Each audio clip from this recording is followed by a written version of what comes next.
अस्सलामुअलैकुम। SMTV global के साथ मैं हूं आमना अनफाल। सबसे पहले न्यूज हेडलाइंस।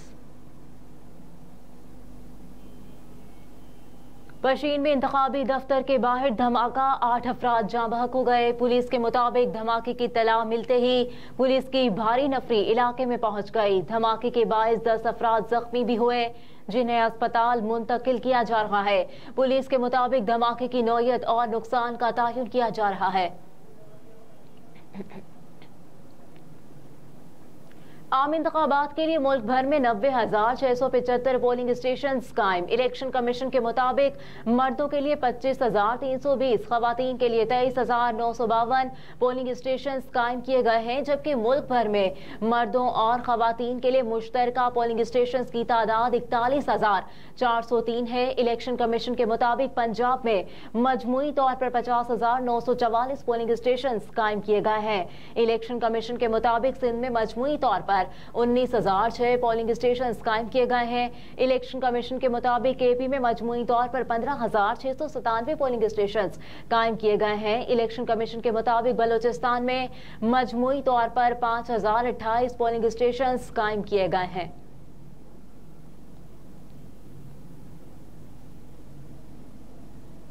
सिंध रेंजर्स की सूबे में आम इंतखाबात के हवाले से सिक्योरिटी इंतजामात मुकम्मल। तर्जुमान सिंध रेंजर्स के बुध को जारी एलामिये के मुताबिक जनरल इलेक्शन की मुनासिबत से सिंध रेंजर्स ने पाक फौज और पुलिस के हमरा अंदरूनी सिंध के मुख्तलिफ शहरों में मुश्तरका फ्लैग मार्च किया। फ्लैग मार्च 8 फरवरी 2024 को होने वाले जनरल इलेक्शन के हवाले से मुतालिका जिम्मेदारी के इलाके में हिफाजती इकदामात को यकीनी बनाने के लिए किया गया। फ्लैग मार्च के दौरान शहर के हसास और इंतहाई हसास पोलिंग स्टेशन समेत दीगर पोलिंग स्टेशन का दौरा भी किया गया।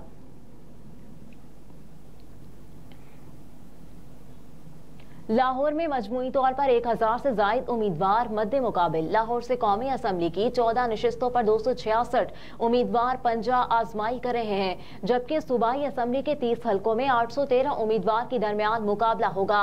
NA 120 में सबसे ज्यादा 27 उम्मीदवार मद्दे मुकाबिल, NA 118 में सबसे कम 18 उम्मीदवारों के दरमियान मुकाबला होगा। सूबाई असम्बली की नशिस्त PP 161 में सबसे ज्यादा 46 उम्मीदवारों में जोड़ पड़ेगा, जबकि PP 150 में सबसे कम 13 उम्मीदवार किस्मत आजमाएंगे।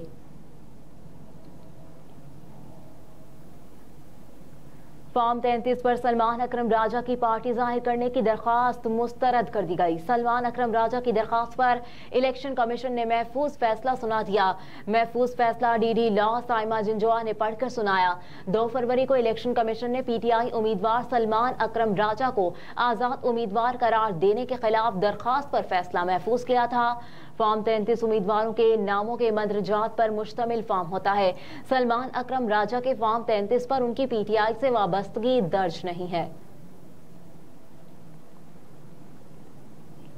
पाकिस्तान पीपल्स पार्टी की रहनुमा और सेनेटर बलफशाह खान ने कहा है कि ये एक ऐसा इलेक्शन है जिसमें पहले ही ऐलान फतह किया जा रहा है। पीपल्स पार्टी की रहनुमा सेनेटर बलफशाह खान ने इस्लामाबाद में प्रेस कॉन्फ्रेंस करते हुए कहा कि इलेक्शन कमीशन मुस्लिम लीग नून की जानिब से मुख्तलिफ अखबारात को दिए गए इश्तेहारात का नोटिस ले। कल मुल्क भर में होने वाले इंतखाबात में किसी किस्म की धांधली और धोनस को कबूल नहीं करेंगे। कहा कि 9 मई वाले आज नून लीग के साथ खड़े हैं। 2013 में भी नवाज शरीफ को 2/3 अक्सरियत दी गई, अब भी वही माहौल बनाया जा रहा है।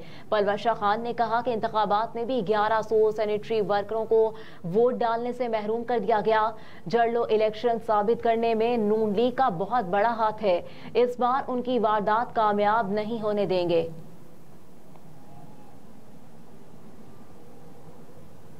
मुल्क में पेट्रोल की फरोख्त में 7 माह के दौरान 7% कमी रिकॉर्ड।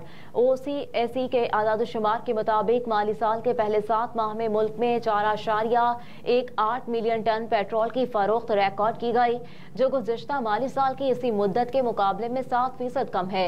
गुज़िश्ता माली साल की इसी मुद्दत में मुल्क में 4.58 मिलियन टन पेट्रोल की फरोख्त रिकॉर्ड की गई थी।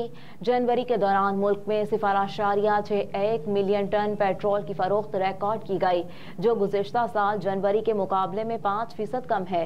गुज़िश्ता साल जनवरी में मुल्क में 0.65 मिलियन टन पेट्रोल की फरोख्त रिकॉर्ड की गई।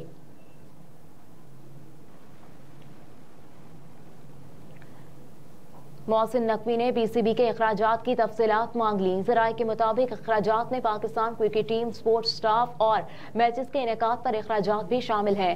ज़राए के मुताबिक पीसीबी के सालाना बजट और खिलाड़ियों के मुआवजों की तफसीलात भी तलब की गई हैं। सीईओ और सीएफओ को तफसीली रिपोर्ट बनाकर ब्रीफिंग देने का कह दिया। ज़राए के मुताबिक चेयरमैन पीसीबी अखराजात और पाकिस्तान क्रिकेट टीम की कारकर्दगी का मवाजना करना चाहते हैं और वो जल्द बोर्ड के आला ओहदेदारों से ब्रीफिंग लेंगे। ज़राए के मुताबिक ब्रीफिंग के बाद चेयरमैन पीसीबी मोहसिन नकवी मुस्तकबिल का लाहे अमल तैयार करेंगे।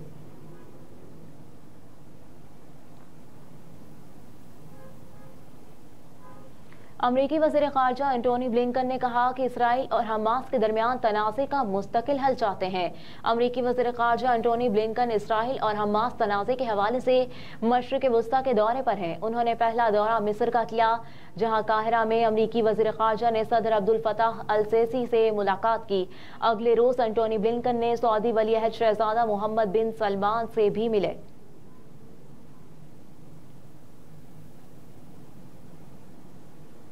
और इसराइली फौज के गजा पर हमले जारी, मजीद 107 फलस्तीनी शहीद हो गए। अरब मीडिया के मुताबिक इसराइल ने बर्बरियत की तमाम हदें पार कर दी। इसराइली फौज ने देरुल बलाह में एक गोदाम और रफा में एक घर को निशाना बनाया। दोनों रिहाइश गाहों में फलस्तीनी बेघर हो गए। मुतादिद शहीद और जख्मी हुए। मीडिया रिपोर्ट्स के मुताबिक सहूनी फौज ने जबालिया में घर पर बम बरसाकर मजीद 20 फलस्तीनियों को शहीद कर दिया। खान यूनिस में अल हनवी स्कूल में मौजूद बेघर फलस्तीनियों पर भी रॉकेट दाग दिए, जहां बच्चों और खवातीन समेत 14 फलस्तीनी जान से हाथ धो बैठे। रफा में भी इसराइली हमलों में 6 फलस्तीनी शहीद हो गए।